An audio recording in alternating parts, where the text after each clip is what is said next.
Algoritmos e linguagem C para engenharia elétrica. Funções. Parte 1.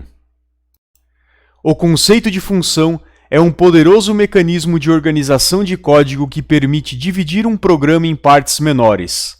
Essas partes menores são, geralmente, mais fáceis de serem implementadas e, quando utilizadas em conjunto, fazem o mesmo trabalho. Funções permitem a reutilização de código.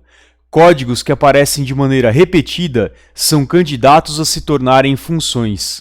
Elas permitem esconder a complexidade de códigos. Funções, quando declaradas, devem ter um nome. São identificadas por parênteses após o nome. Podem retornar um ou nenhum valor. Neste caso, são marcadas com void. Podem receber 0, um número definido de parâmetros ou ainda um número indefinido de parâmetros.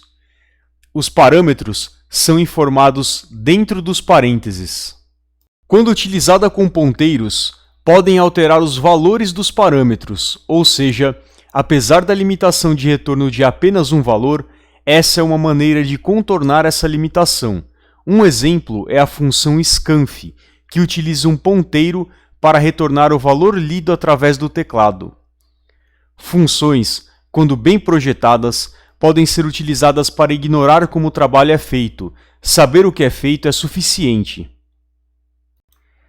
Os primeiros programas já utilizavam funções.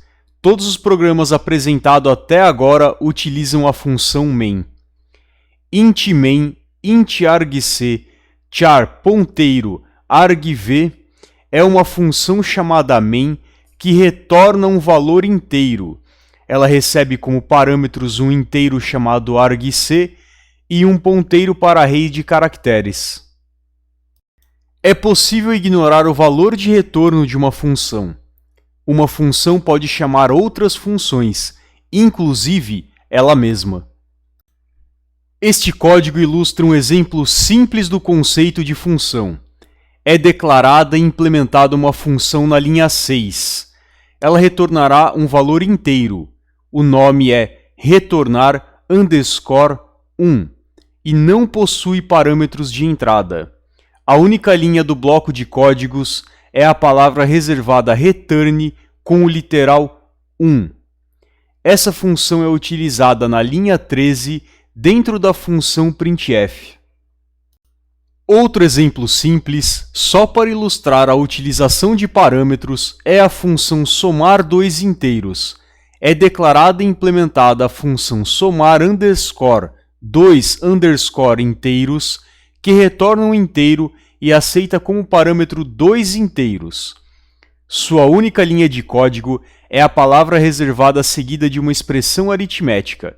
Essa função é utilizada na linha 11. Aparentemente, esses exemplos só complicam o simples, pois ao invés de retornar 1 e utilizar uma função para somar, seria mais fácil colocar o literal 1 e a expressão aritmética diretamente no código. Mas lembre-se, esses exemplos são apenas para ilustrar a sintaxe da declaração e implementação dos códigos utilizando funções. Esse código ilustra a utilização de funções disponíveis no cabeçalho math.h. Aqui são utilizadas as funções seno, cosseno e raiz quadrada. Para fazer um código de uma função para cálculo de seno, teríamos que colocar a mão na massa e estudar polinômios de Taylor, fazer algumas derivadas, entender com maior profundidade o conceito de ponto flutuante, fazer inúmeros testes para confirmar que o código está correto. Ao utilizarmos as funções prontas da biblioteca matemática, apenas informamos o ângulo e a função seno calculou o que precisávamos.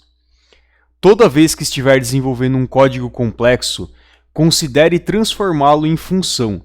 No mínimo, ele ajudará na organização do código e talvez essa função possa ser reutilizada, gerando uma economia de tempo no desenvolvimento de código. Já que estou falando da biblioteca matemática, repare que ela também apresenta constantes como m_p para fornecer uma aproximação de π e uma constante m_e para fornecer uma aproximação para o número e. Essa foi a referência utilizada para a elaboração desse material.